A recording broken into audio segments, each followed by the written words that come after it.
अगर हम परमार्थ पे चल रहे हैं तो इन्हीं तीनों का आश्रय होता है। अंदर से देखना, ये आंख की बात कह रहा हूं, छाती की बात। शरीर स्वस्थ रहे, मन निर्विकार होकर प्रभु में लगे, हमारा स्वभाव बन जाए कि हम सदैव सत्य चिंतन करें। ये कोई गलत बात नहीं है, ये आकांक्षा ठीक है, पर आश्रय किसका है? अब इसी बात से पूरा जीवन पीछे का जो संन्यास का, अब उस पर प्रहार हो गया।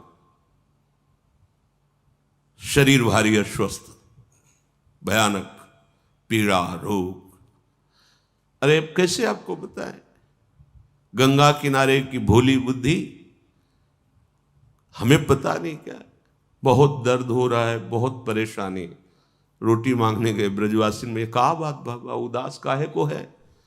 भैया पता नहीं पेट में क्या, कोई कहता कीड़ा है, कोई। अरे आप क्या समझते, 250 रुपये का अल्ट्रासाउंड होता था, उसके लिए व्यवस्था नहीं थी।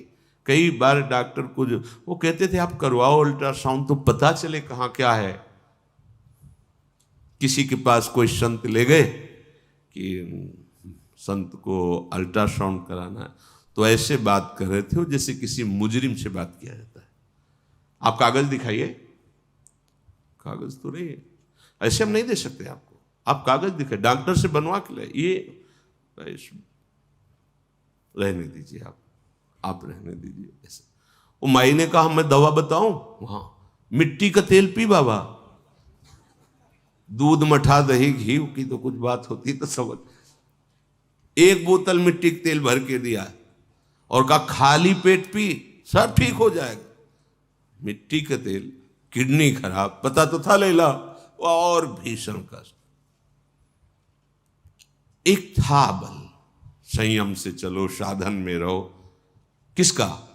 इसी माइक शरीर का, इसी अंतःकरण का, इसी स्वभाव का।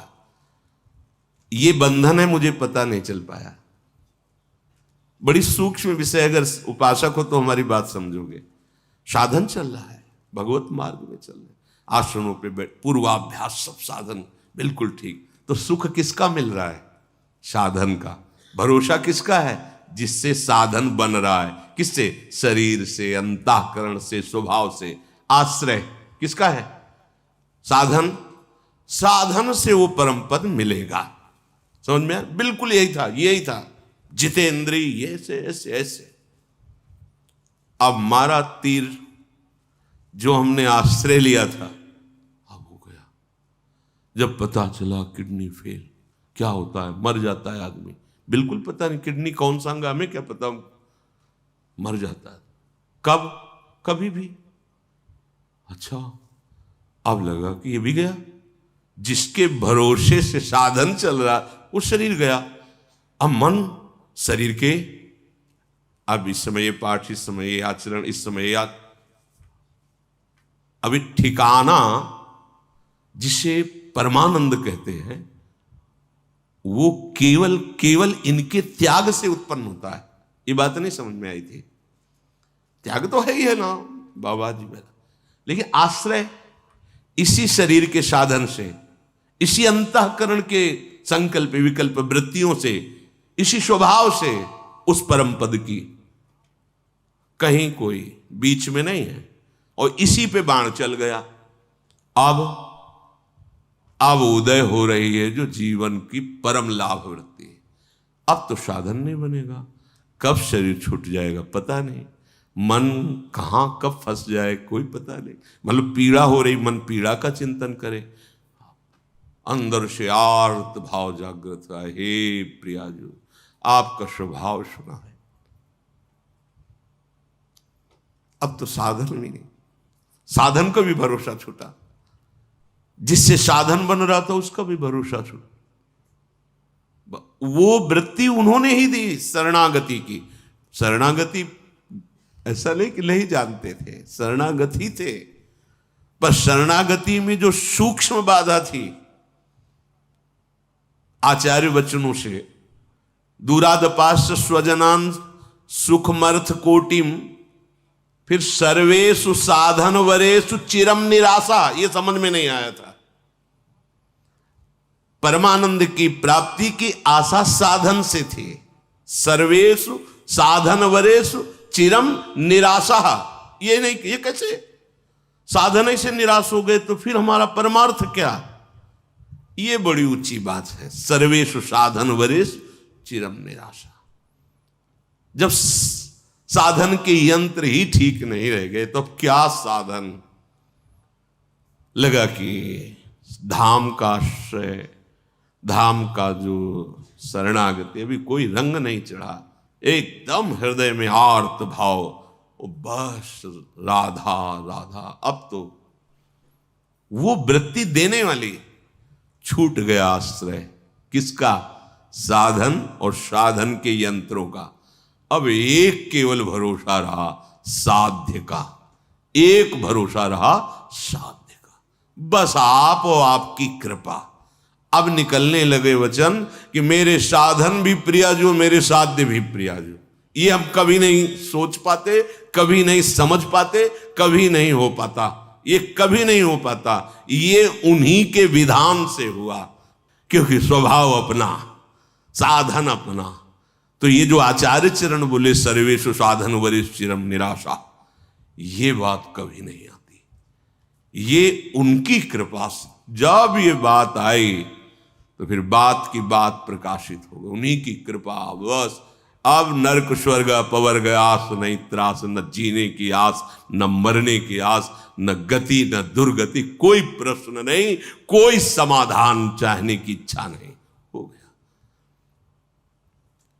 इसे कहते हैं आश्रय।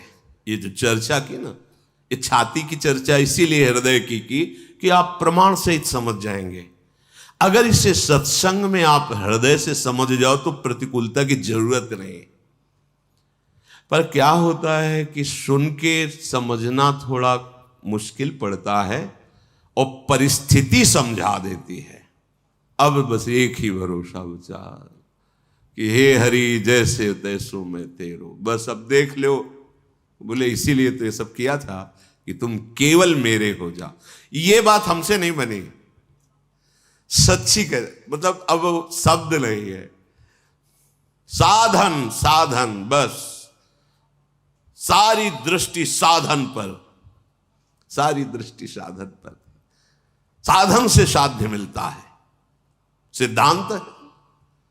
अरे ये बात समझ में नहीं आई थी कि साध्य ही साधन रूप से अवतरित होता है। साध्य ही दिव्य साधन रूप से। वो साधन पढ़ने लिखने से नहीं आता, वो उनकी शरणागति से उदय होता है। हम समझ रहे हम शरणागत तो बहुत समय से हैं, पर शरीर के शरण में थे, अंतःकरण के शरण में थे, स्वभाव के शरण में थे, जो माया रचित हैं। तभी तो ना कि भाई शरीर स्वस्थ रहेगा, धर्म बनेगा, साधना बनेगी। शरीर गया, क्या रह गया? अगर शरीर अस्वस्थ है तो हम भगवत प्राप्ति की योग्य नहीं है क्या? हमारा मन हमारा साथ नहीं दे रहा, तुम भगवत प्राप्ति की योग्य नहीं है। हमारा स्वभाव, हम भगवत प्राप्ति के योग्य नहीं। बने रहो, तुम अस्वस्थ बने रहो। मन तुम्हें जो मनावे सो कर, स्वभाव तेरा जैसा हो, चिंता मत कर, आश्रय ले ले, भरोसा ले ले। ये बात जो कह रहे सापराधेश्च, भले कैसी भी वृत्ति हो, कैसी भी स्थिति हो, आश्रय। पर वो तभी होता है जब सब दरवाजे में ठोकर मार दी जाती है। चल किसी काम का नहीं, तो कोई प्यार नहीं करता। ये प्यार लाडली जो का यहां अनुभव की बात कह रहा हूं। यहां वो परिस्थिति आपने नहीं देखी, वो समय आपने नहीं देखा, इसलिए आपको ये समय देखकर लग रहा है ना कि प्रवचन है। प्रवचन नहीं, हृदय की एक एक वृत्ति का निरीक्षण परीक्षण करके बोल रहे हैं। तब ये अहंकार, ये देह भाव की साधना तब ये ऐसे हुई कि बस अब समझ गए अब कुछ नहीं बनने वाला। वहीं से बनना प्रारंभ हुआ। एक उदासी छाई रहती, ऐसे हम प्रसन्न नहीं रहते थे, ऐसा ना समझो। अंदर से एक उदासी, क्योंकि अपने को पता है ना, दूसरे मान रहे हैं तो मानने से क्या होता है।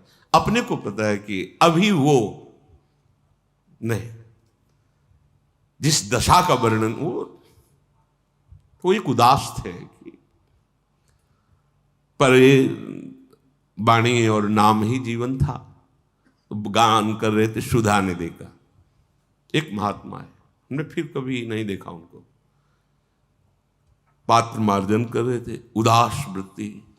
अब किससे क्या, कोई था ही किससे बात। अब जैसे कोई आके समय नष्ट मत करो, हम मरने वाले हैं, सीधी बात रहती।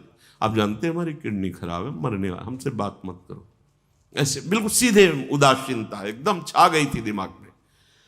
उनका महात्मा ऐसे विनोद में से वैसे दृष्टि गई, श्वेत वस्त्र, गोरा वर्ण, पतला शरीर और 65-70 के बीच की अवस्था।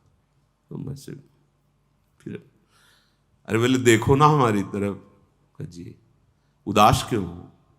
वो मरने वाले हैं, हमारी किडनी खराब है। नहीं नहीं नहीं, हमारी बात सुनो, 80 वर्ष तक नहीं मरोगे। उन्होंने कहा आज ये मतलब हो सकता है 15-16 वर्ष, क्योंकि कुछ ही समय हुआ था रिपोर्ट निकली हुई, तुम बस। अरे हम कहा नहीं, डॉक्टर ने कहा है कि हमारी बात समझो और देखो, उदास मत रहो। उदास नहीं, तुम जो गायन कर रहे हो ना, इसका चिंतन करो, उदासी खत्म हो जाएगी। गायन तो तुम कर रहे हो, चिंतन कर रहे हो किडनी का, रोग का, इसीलिए तुम उदास हो, उदासी नहीं। बस इतना कह के चले गए। वो दिमाग में जैसे कोई भूतावेश हो जाए ना, ऐसे छा गया। तुम चिंतन किसका कर रहे हो और गा किसको रहे हो? अरे चिंतन और गाने में तो बड़ा अंतर है। गा तो रहे स्वामिनी जी को, चिंतन कर रहे हो शरीर और रोग का। हमारी बस नहीं थी कि हम छोड़ दें। प्रभु ही गुरुदेव रूप में, संत रूप में आकर निहाल करते हैं। श्रीपाद कह रहे हैं, वृंदावनस्य महिमा नाहि मादृश्य गोचरहा। ये जो वृंदावन की महिमा है, ये चाहे जितनी आप साधना कर ले, ये गोचर होने वाली नहीं। इसीलिए सर्वेषु साधन, हम ये नहीं कह रहे कि भजन साधन, बस समझना महापुरुषों के जो वचन है वहां तक हमारी पहुंच नहीं होती अज्ञान के कारण। बोले अब तो साधन में कोई श्रद्धा नहीं रहेगी, क्योंकि आपने बता दिया था ना कि सर्वेषु साधन वरिष्ठिरन्यासा, और जोर का साधन होता है पर अंदर से होता है, भरोसा शरीर का नहीं रहता है। श्रीमद वृंदावन से प्रभावोयम महाद्भुता, ये कहीं नहीं हम समझ पाते, जीवन भर नहीं समझ पाते।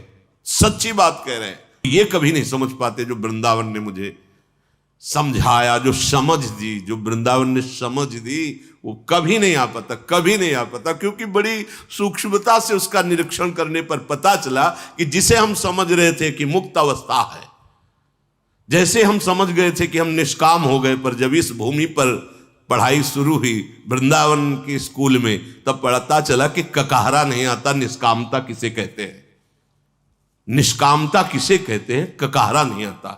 वहां की निष्कामता, यहां का अभी प्रारंभिक स्कूल समझो, जहां शास्त्र कहता है वासुदेवा सर्वमित सम आत्मा सुदुर्लभा, वो यहां की प्रथम भूमिका पे रख दिया गया शांतरस।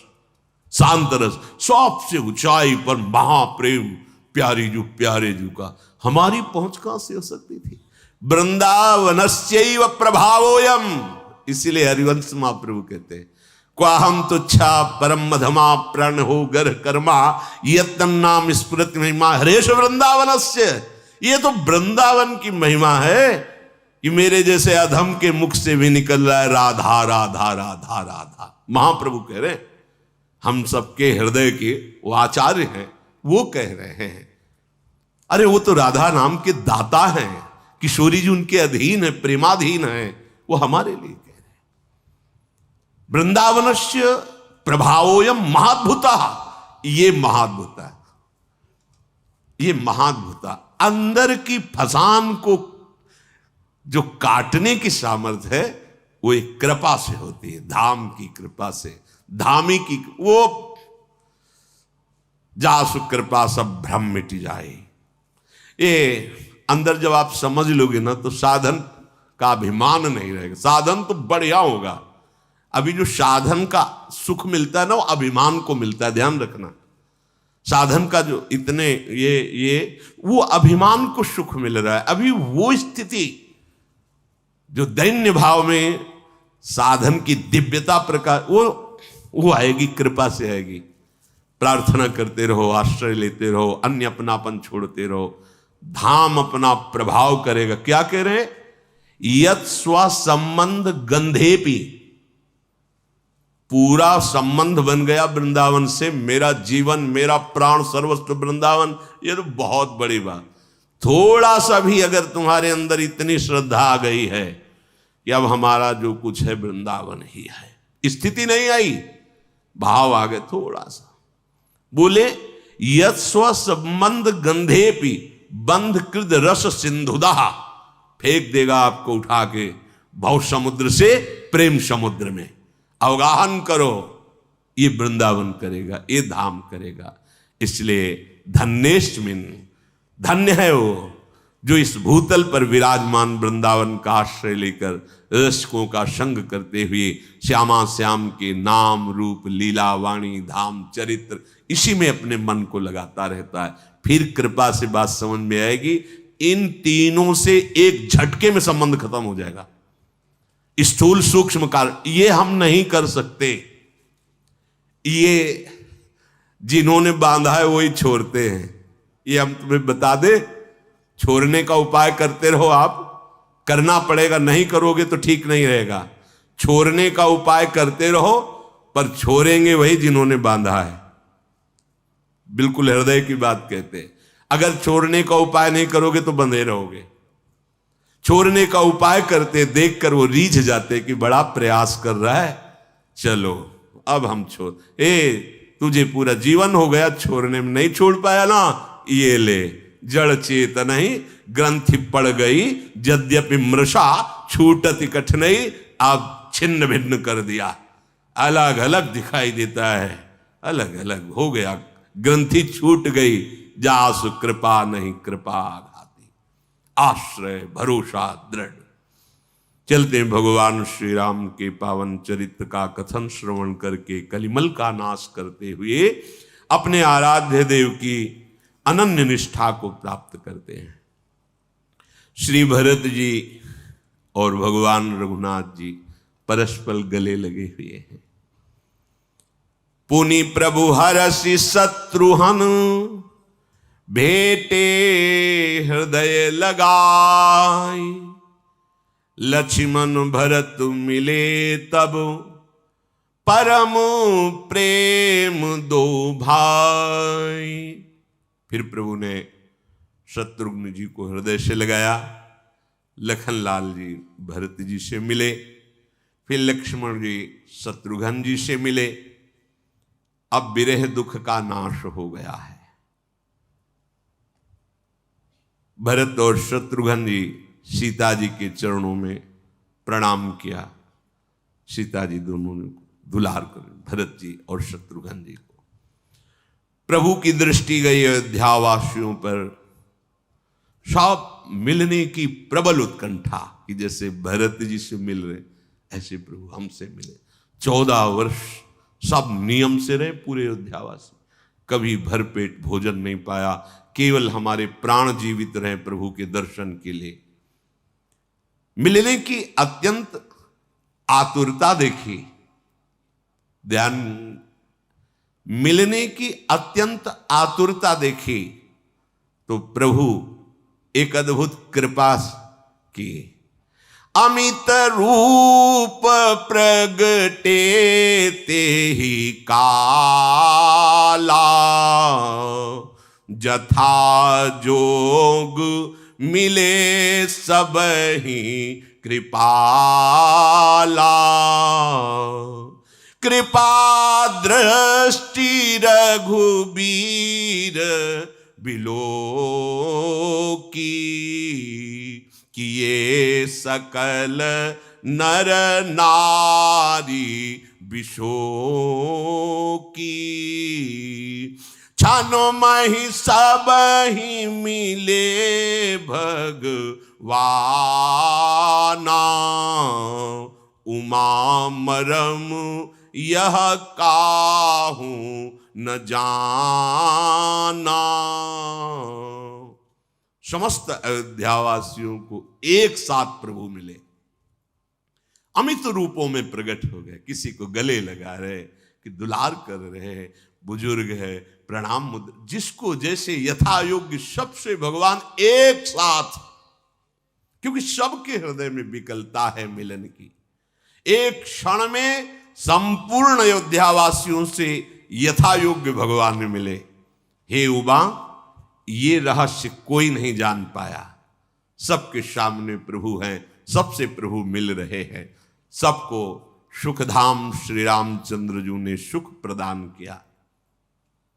फिर भगवान दौड़ करके माताओं को देख माताओं की तरफ, माताएं दौड़ पड़ी, जैसे गाय अपने बछड़े को देखकर दौड़ती है।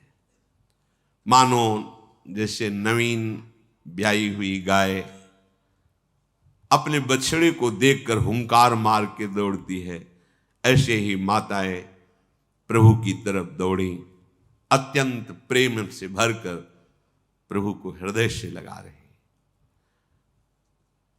भयानक वियोगाग्नि में जल रही थी माताएं।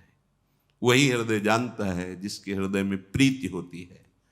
आज प्रभु 14 वर्ष बाद वनवास से वापस आ गए। अब अयोध्या में आनंद ही आनंद। माताएं हृदय से भेट्यु तनय सुमित्रा, राम चरण रति जानी, राम ही मिलत कैकेयी, हृदय बहुत सकुचानी।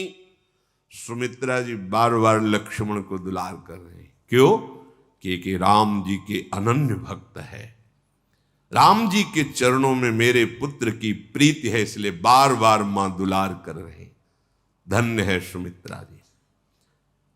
किस लिए बार बार दुलार कर रहे? भगवान के चरणों में इनकी प्रीति है।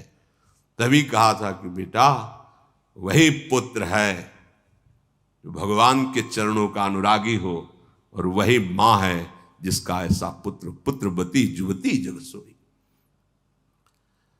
लक्ष्मण जी समस्त माताओं से मिलकर प्रणाम करके आशीर्वाद पाया। फिर कैकेयी जी से मिल रहे हैं। बार बार मन को समझा रहे, नहीं रोष नहीं, पर कैकेयी जी से मिलते हुए भी लक्ष्मण जी के हृदय में रोष है। 14 वर्ष मेरे प्रभु ने आपके कारण कष्ट पाया, ऐसा बार बार। लक्ष्मण सब मातन मिली, हर से आशीष पाई, कैकेयी कहाँ पुनि पुनि मिले, मन कर क्षोभु न जाई। जानकी जी समस्त सासुओं से मिली, उनके चरणों में लगकर आशीष प्राप्त किया। सासुएं आशीष देती हैं, अखंड सौभाग्यवती हो। सब माताएं पुनः रघुनाथ जी के श्री मुख का सौंदर्य देखकर लुभायमान है, नेत्रों से आंसू बह रहे आनंद के। मंगल का समय जान करके सोने की थाल सजाई गई और माताएं आरती कर रहे हैं, प्रभु के श्री अंगों का दर्शन कर रहे हैं, अनेकों प्रकार के रत्न भेंट न्यौछावर कर रहे हैं। हृदय में परमानंद भरा हुआ है। कौशल्या जी तो बार बार कृपा के समुद्र अपने लाडले राम को नख से सिर तक देख रहे और कृपा मना रहे, विधाता मेरे राम सुखपूर्वक है, स्वस्थ है। देखो भाव में बड़ी सामर्थ्य होती है। ये भाव ही है कि ईश्वर को भी आशीर्वाद दे। भाव मेरा लाला, वात्सल्य भाव ना, प्रभु ने मेरा लाला, मेरा राम स्वस्थ है, मेरा राम सुखी है। भाव में यही भाव की सामर्थ्य है। बार बार हृदय में विचारती कि इतनी सुकुमार भुजाएं, मेरा राम इतना सुकुमार और इतना दुर्दांत महाबली रावण कैसे मारा होगा राम ने। मेरे कौशल्या जी नख से सिर तक देख रही, मुझे तो कहीं ऐसा बल नहीं नजर आ रहा लाला में कि रावण को मारेगा। हमें लगता है कि भगवान ने हमारी सहायता की। हाँ, भगवान ने सब किया। मेरे राम इतने कोमल। जब सिया जी का ब्याह होके आए थे ना, तो कौशल्या जी जब दुलार करके शयन करा रही थी, तब सोच रही थी कि इतनी कोमल भुजाएं, इतना विशाल अजगौ राम ने खंडन किया। कैसे खंडन किया होगा? तो बहुत कोमल। ये वात्सल्य भाव, दुलार भाव। इन्होंने लंकापति रावण को कैसे मारा? मेरे बच्चे तो बहुत सुकुमार है, राक्षस तो बड़ा भयानक बलवान योद्धा, महान बलि। ऐसी माता सोच रही। लक्ष्मण जी और सीता जी सहित प्रभु श्री रामचंद्र जी माता जी को देख रहे हैं। पुलकावली छाई हुई है। प्रभु का भी शरीर बाल बाल पुलकित हो रहा है माता के प्रेम भाव को देखकर।